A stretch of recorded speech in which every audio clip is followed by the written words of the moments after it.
Hi, my name's Anna, and I live off-grid on 5 acres with my husband Ryan and our 2 rescue mutts, Nova and Juniper, and now our 4 chickens.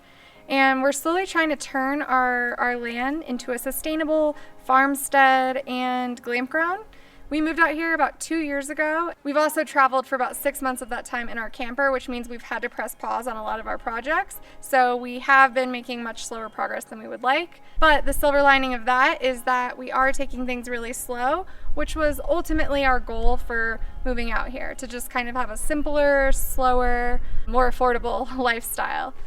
So basically today's video is going to be about just sort of how we manage and deal with our waste and our trash while living off-grid, and more specifically while living in the middle of nowhere, which is why I'm really excited that Hold On Bags reached out to sponsor today's video. And they make 100% compostable, non-toxic bags for storage needs and trash. And I'll talk about them a little bit more later in the video.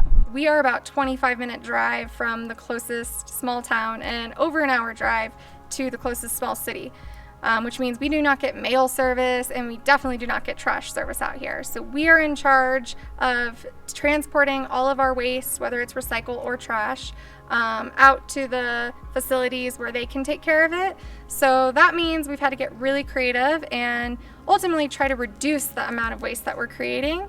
And we do that through buying things in bulk, whether it's groceries or any packages or things we're ordering online. And then also just making sure that we've transitioned almost everything in our kitchen and our bathroom, to eliminate plastic, especially single-use plastics. So that's been really helpful. And to be honest, it's just more like aesthetically pleasing, in my opinion, to have, glass jars for things rather than plastic containers. One of the things we definitely try to reuse as much as possible is anything that comes in a glass jar, so like pasta sauce, things like that. We save because glass jars are great for holding screws, nails, and we hope to get into food preservation and canning down the road, so those will come in handy. So anything that we haven't already eliminated from like the consumer cycle and that we can't reuse and that we can't compost, that is recyclable, we do recycle, and we store all of that in a series of bins that we take once every month or every 2 months. And it's about an hour drive to the closest recycling facility, and we just sort it all once we get there. We also try to recycle and reuse our water whenever possible. So we have created our own sort of do-it-yourself reed bed gray water system for our washing machine. So we take all the water from our washing machine, it gets filtered in a reed bed, and then we reuse that water from our washing machine on our more established plants in the garden once it's been filtered a little bit through the reed bed. Since we have to haul our water out here, water is like probably our most precious resource. We've really tried to focus more on like hydroponic and vertical gardening because that actually saves a lot of water. In fact, it uses 90% less water than traditional gardening. So most of the gardening and sort of like food growth that we've done has been in that, indoors and in our lean-to greenhouse that's attached to our house. But this summer we started, dabbling in sort of outdoor traditional gardening and soil in at least one raised bed. And we really want to get better at it because hydroponics, especially in the way we're doing it, has its limitations. So, you can't grow your root vegetables. So we do really want to get better at gardening outside, probably building a much bigger greenhouse where we can do a series of raised beds next year. But for now, it's been really cool to finally start to get to use our compost that we've been working on creating and building for the last 2 years.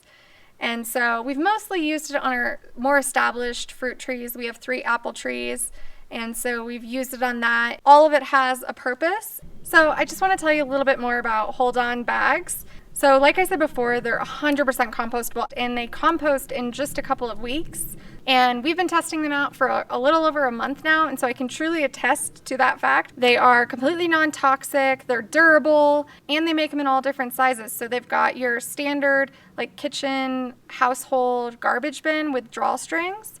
And the little bags also work great for your kitchen countertop compost bin. We've used the gallon-sized storage bags for, storing fruits in our freezer for smoothies and things like that, and leftovers. And the sandwich bags work great for sandwiches or snacks or even coffee. We used on our recent backpacking trip to carry coffee. Even the packaging that the bags all come in as a set is, recyclable. If you're interested in getting some of these bags for yourself, I'll leave a link and a discount code for you in the description below. Check them out, and I hope you like them as much as I do. So anything that cannot be then recycled then ends up in our trash bin, and we have to take all of our trash to a transfer station that's about a 25-minute drive away.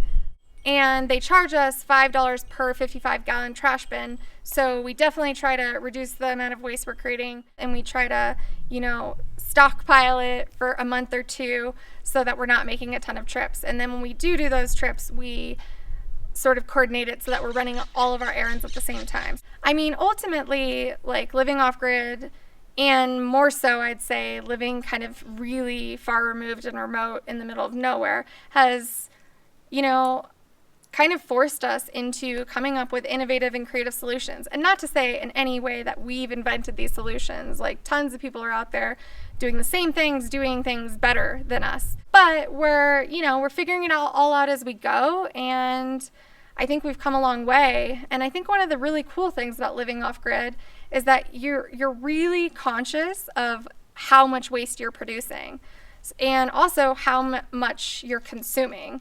So in regards to like water, electricity, and just our general waste, our outputs, we're very aware of it because we have to manage it all ourselves on a relatively, regular basis.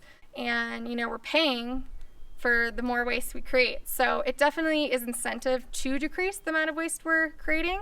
And I noticed that and got really accustomed to that just while living in a van.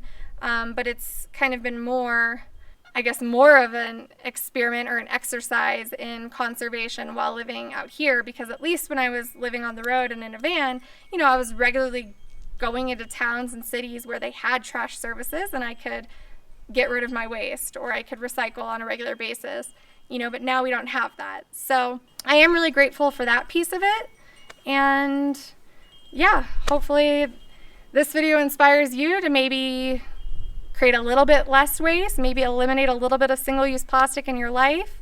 It's a bigger upfront cost, but it definitely can save you money over time. I hope you enjoyed this video. Thanks for watching. If you're interested in more off-grid living, alternative lifestyle, or van life adventure videos, please do click that subscribe button. If you liked this or learned anything or found some inspiration from it, please do click the like button, and I'll see you next time. Thanks, guys.